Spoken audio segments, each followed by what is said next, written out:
में देखें स्वामी अभयानंद महाराज के बारे में, जो माँ की असीम कृपा पाए थे, उसके बारे में हम लोग जानें। आज हम लोग अगला पाठ देखेंगे स्वामी अपूर्वानंद महाराज। स्वामी अपूर्वानंद महाराज माँ के सानिध्य में किस तरह से आए और माँ से उनको क्या क्या प्राप्त हुआ, इसके बारे में इस पाठ में पढ़ेंगे। उनकी अहेतुकी कृपा। स्वामी अपूर्वानंद। 1918 ईस्वी मेरे जीवन के सर्वाधिक स्मरणीय साल है। उसी साल मैंने पहली बार माँ का सानिध्य प्राप्त किया। वर्तमान युग के श्रेष्ठ पुण्यपीठ बेलूर मठ का दर्शन किया और उसी साल मैंने श्री रामकृष्ण देव के 5 प्रमुख शिष्यों स्वामी ब्रह्मानंद महाराज, स्वामी शिवानंद महाराज, स्वामी शारदानंद महाराज, स्वामी तुरायानंद महाराज और स्वामी सुबोधानंद महाराज के दर्शन पाए। कोजागरी लक्ष्मी पूजा के कुछ दिन पूर्व मैं बेलूर मठ गया और 8-10 दिन रहा। मेरे बेलूर मठ जाने का और भी एक इतिहास है। एक बार मैंने स्वप्न में बेलूर मठ और महापुरुष महाराज स्वामी शिवानंद महाराज को देखा। स्वप्न की बात पत्र द्वारा सूचित करते हुए मैंने महापुरुष महाराज से बेलूर दर्शन की अनुमति मांगी। उनसे अनुमति पत्र पाकर मैं बेलूर मठ चल पड़ा। मठ पहुंचकर मैंने देखा, यही है मेरा स्वप्न दर्शन किया हुआ बेलूर मठ। सीढ़ी चढ़कर दूसरी मंजिल पर जाकर पुराने मंदिर में प्रणाम करते ही समग्र मन प्राण आनंद से भर उठे। थोड़ी देर बाद सीढ़ियाँ उतरकर किसी सन्यासी से महापुरुष महाराज के दर्शन की प्रार्थना करने पर मुझे उनके कमरे में ले जाया गया। मठ भवन की सीढ़ियाँ चढ़कर ऊपर जाते ही एक दिव्य कांति से युक्त शांत वरिष्ठ सन्यासी के दर्शन हुए। लगा कि यही मेरे स्वप्न दृष्टा महापुरुष महाराज हैं। उन्होंने स्नेहपूर्वक मुझे देखा। उनके नेत्रों से मानो कृपा और करुणा बरस रही थी। मैं अभिभूत होकर उनके श्री चरणों में प्रणत हो गया। दीक्षा हेतु प्रार्थना करने पर उन्होंने कहा, मैं तो किसी को दीक्षा नहीं देता, ठाकुर ही हमारे गुरु हैं। तुम पतित पावन श्री रामकृष्ण का नाम जप करो, इसी से तुम्हारा कल्याण होगा। बाद में यही दीक्षा की ज़रूरत हुई। बाद में यदि दीक्षा की ज़रूरत होगी तो वो भी व्यवस्था हो जाएगी। 2-3 दिन बाद में 2-3 दिन मठ में निवास करने के बाद मैं प्रतिदिन की भांति एक दिन सुबह महापुरुष महाराज को प्रणाम करने गया तो वे स्वयं ही माँ की चर्चा करते हुए बोले, तुमने तो माँ को नहीं देखा। तुम्हारा परम सौभाग्य है कि वे इस समय बाग बाजार के उद्बोधन भवन में है, जाकर उनके दर्शन कराओ। बलराम मंदिर में महाराज स्वामी ब्रह्मानंद तथा हरि महाराज हैं, उनके भी दर्शन करना। उन्होंने अगली सुबह ही जाने का निर्देश दिया। उन्होंने और भी कहा, उद्बोधन में शरद महाराज के और बलराम मंदिर में महाराज और हरि महाराज के दर्शन करने को भी कहा। मैंने तुम्हें मठ से भेजा है, ऐसा उन लोगों को बताना। अगले दिन सुबह नाव से मैं बाग बाजार जा पहुंचा। नाव से उतरकर पूछते हुए जब मैं माँ के घर उद्बोधन पहुंचा तो देखा उस भवन के सामने एक घोड़ा गाड़ी खड़ी है। मेरे पहुंचते ही वह घोड़ा गाड़ी चली गई। घर में प्रवेश करते ही एक सन्यासी ने कहा, माँ अभी अभी घोड़ा गाड़ी से चली गई, वे बलराम मंदिर गई है। इस समय उनके दर्शन नहीं होंगे। शाम को महिला भक्तों के दर्शन का समय होता है, अतः कल सुबह के पूर्व माँ के दर्शन असंभव है। माँ के दर्शन नहीं होंगे, यह सुनकर मन खिन्न हो उठा। तभी एक स्थूलकाय वरिष्ठ सन्यासी गंगा स्नान करके लौटे। वे गीला गमछा लपेटे, कंधे पर धुले भीगे कपड़े और हाथ में गंगा जल से भरा घड़ा लिए हुए थे। मैं प्रणाम करने लगा तो वे गंभीर स्वर में बोले, ठहरो, पहले पैर धो लो। पैर धो लो ऐसा बताया गया। तो ये ही स्वामी शारदानंद है। पैर धोकर बरामदे में खड़े होते ही मैंने उन्हें प्रणाम करके माँ के दर्शन की प्रार्थना की और बताया कि पूजनीय महापुरुष महाराज ने मुझे भेजा है। शारदानंद जी ने बताया कि उस दिन माँ के दर्शन संभव नहीं है, अगले दिन सुबह उनके दर्शन हो सकते हैं। तब वहाँ और भी दो एक साधुओं को प्रणाम करके मैं राजा महाराज तथा हरि महाराज के दर्शन करने बलराम मंदिर चला। वहाँ पहुंचकर मैंने महाराज के दर्शन किए।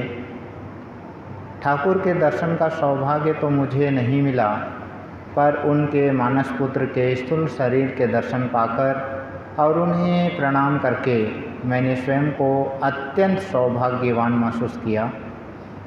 मगर हरि महाराज के दर्शन नहीं मिले। उनके सेवक ने कहा कि अभी नहीं, संध्या के बाद उनके दर्शन होंगे। संध्या के बाद मैं पुनः बलराम मंदिर गया। सेवक महाराज से भेंट हुई। वे मुझे हरि महाराज के कमरे में ले गए।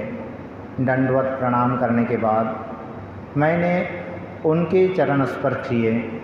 उन्होंने मुझे पास की छोटी बेंच पर बैठने को कहा और स्नेहपूर्वक बहुत सी बातें बताने लगे। मुझे माँ के दर्शन नहीं मिले थे, अतः मन बड़ा खिन्न था। ममतापूर्ण स्वर में वे बोले, माँ के दर्शन पाना क्या सहज बात है। तुम्हारे हृदय की व्याकुलता बढ़ाने के लिए ही उन्होंने आज दर्शन नहीं दिए हैं, बाद में उनके दर्शन कर सकोगे। इसके लिए खेद मत करो। मन में उनका अभाव बोध बढ़ने पर वे यथा समय दर्शन देंगी। खूब रो रो कर उनसे प्रार्थना करो। प्रसन्न होकर वे निश्चित ही दर्शन देगी।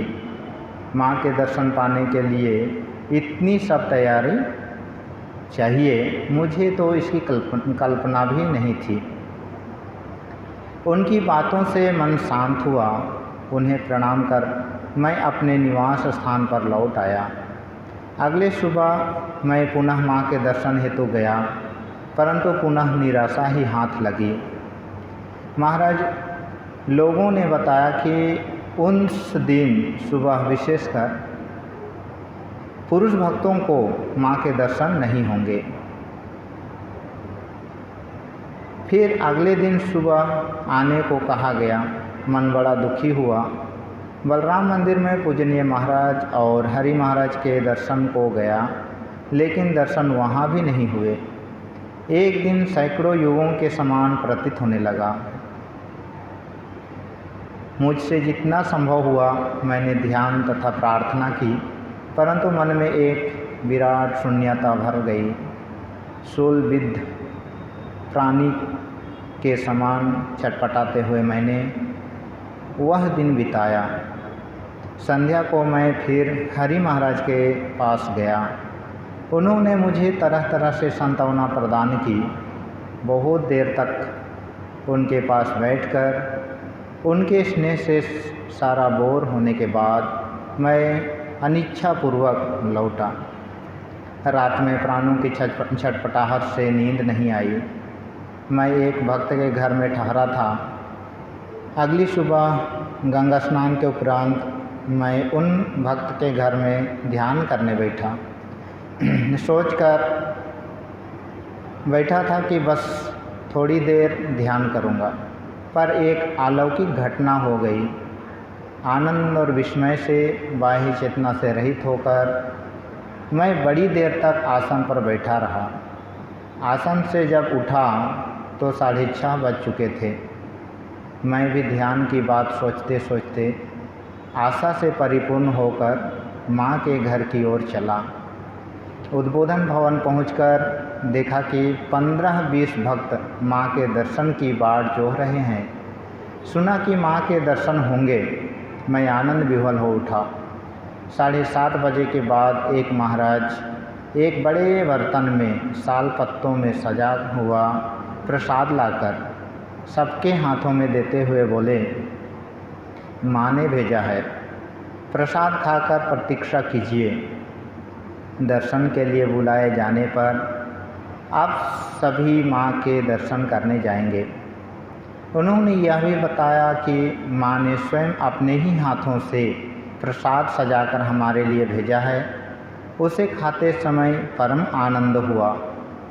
जो प्रसाद माँ ने कृपापूर्वक अपने हाथों से भेजा हो, उससे बड़ी उपलब्धि और क्या हो सकती है। प्रसाद माँ के स्पर्श, स्नेह तथा ममता से परिपूर्ण था। भक्तगण आपस में चर्चा कर रहे थे। स्नेह तथा ममता से परिपूर्ण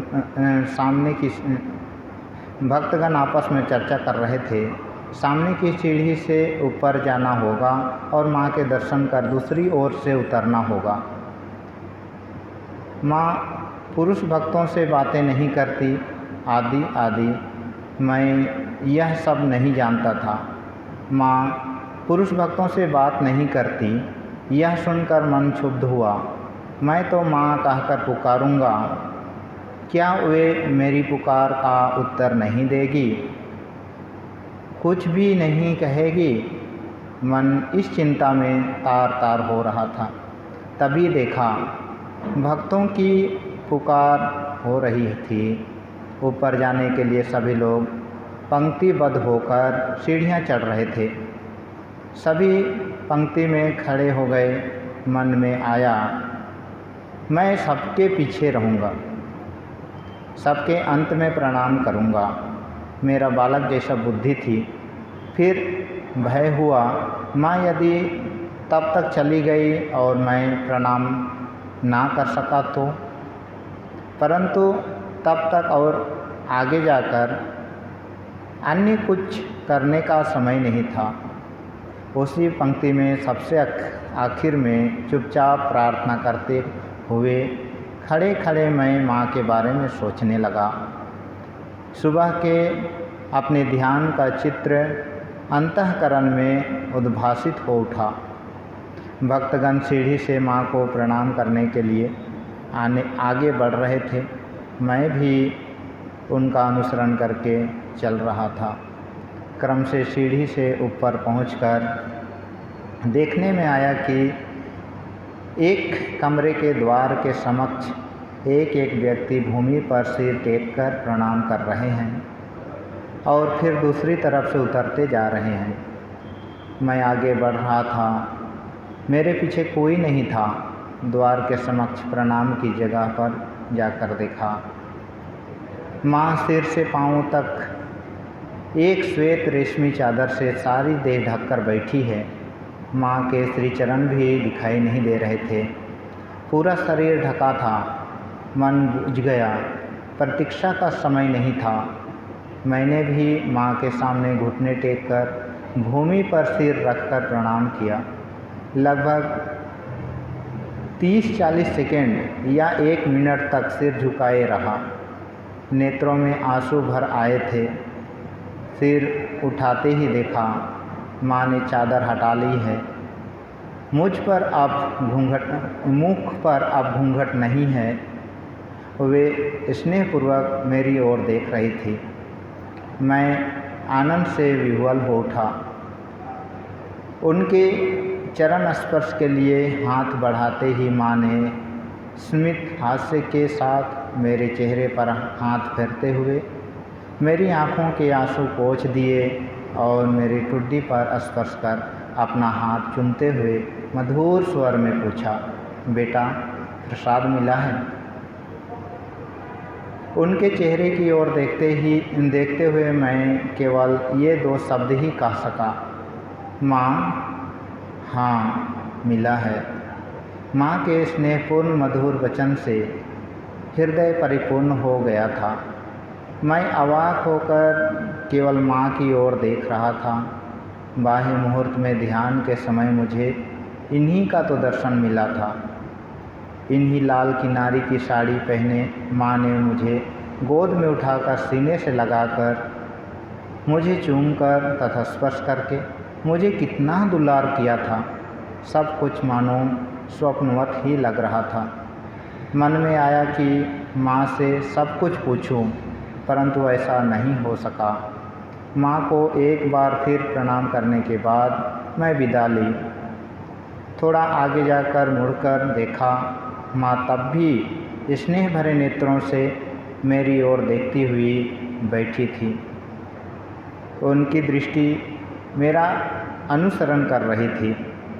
इतने वर्षों बाद अब मैं ठीक ठीक समझ पाया हूँ कि मैं चाहे कितना भी दूर क्यों ना चला जाऊँ, मैं किसी भी प्रकार उनके दृष्टिपथ से ओझल नहीं हो सकता। उतरते उतरते पहले तो मन में आया दौड़कर पूजनीय हरि महाराज को अपने इस सौभाग्य की बात सूचित करूं। उस समय 8:30 बज चुके थे। संदेह था कि उनसे भेंट हो सकेगी या नहीं। फिर मन में यह भी आया कि मैं मठ से एक दिन के लिए ही आया था। दर्शन करके उसी दिन लौट जाने की बात थी, जबकि मुझे 3 दिन हो चुके थे और अनिश्चितता के कारण मैंने मठ में कोई सूचना भी नहीं भेजी थी। इसलिए मैंने तत्काल मठ लौट जाने का निश्चय किया। स्थूल शरीर में पूजनीय हरि महाराज के दर्शन मुझे दोबारा नहीं मिले। उनके आशीर्वाद से ही मुझे माँ का दर्शन मिले थे। उन्होंने अपने पुण्य स्पर्श से मेरा तन मन पवित्र कर दिया था। प्रार्थना द्वारा मातृ दर्शन की सारी बाधाएं दूर कर दी थी और अपनी शक्तिपूर्ण प्रेरणा के द्वारा मुझे तीव्र गति से लक्ष्य की ओर परिचालित किया था। मैं अपने हृदय की सारी कृतज्ञता उन्हें बता नहीं सका। इसका मुझे अब भी खेद होता है। मठ जाकर महापुरुष महाराज को मैंने सारी बातें बताई। वे खुश होकर बोले, तुम्हारा भाग्य अच्छा है, नहीं तो इतना सब संयोग कैसे जुट पाता। तुमने माँ के दर्शन पाए, उन्होंने तुमसे बातें की, आशीर्वाद दिया, यह सब साधारण बात है। तुम्हारा मंगल होगा। मैं कह रहा हूँ खूब मंगल होगा। ठाकुर ने तुम पर कृपा की है। उस बार 8-10 दिन बेलूर मठ में रहने के बाद स्वयं को मठ में ही छोड़कर केवल देह मात्र को लिए मैं अपने घर लौट गया। 1919 के ईस्वी के अगस्त में रामकृष्ण मिशन की ओर से बकुड़ा जिले में दुर्भिक्ष पीड़ितों की सेवा का कार्य चल रहा था। स्वामी शिवानंद जी ने मुझे लिखा, बकुड़ा जिले के इंदपुर अंचल में हमारे मठ के 2 साधुओं ने अकाल राहत का कार्य आरंभ किया है। वहाँ एक कर्मी की ज़रूरत है, अतः यह पत्र पाते ही तुम मठ में चले आना। हम लोग तुम्हें बकुड़ा के सेवा कार्य में भेजेंगे। पत्र पाने के 2-3 घंटे के भीतर ही मैं केवल एक वस्त्र में गृह त्याग कर बेलूर मठ के लिए चल पड़ा। तीसरे दिन मठ पहुंचकर महापुरुष महाराज को प्रणाम करते ही वे आनंद से बोल पड़े, आ गए, अच्छा किया, आज रात ही बकुड़ा जाना होगा। इस तरह से हम लोग यहाँ पर देखे कि माँ की कृपा उनको किस प्रकार से हुई। और कितना परिश्रम के बाद, कितने प्रार्थना के बाद माँ का दर्शन प्राप्त होता था। जो उस समय माँ के स्थूल शरीर रहते हुए भी कितनी परेशानियाँ होती थी। तो हम लोग को उनको भी उनके दर्शन हेतु प्रार्थना जप ध्यान करना होगा। अब हम लोग अगला पाठ में देखेंगे उनका दूसरी बार जो दर्शन होती है उस टाइम उनका मन स्थिति किस तरह से होती है और माँ किस तरह से उनको स्वीकार करती है, उसके बारे में अगला पाठ में पढ़ेंगे। आज के लिए यहीं पर पाठ समाप्त करते हैं। ओम निरंजनं नित्यमनन्तरूपं भक्तानुकंपाधृतविग्रहं वै ईशावतारं परमेश्वरमीड्यं तं रामकृष्णं शिरसा नमामि।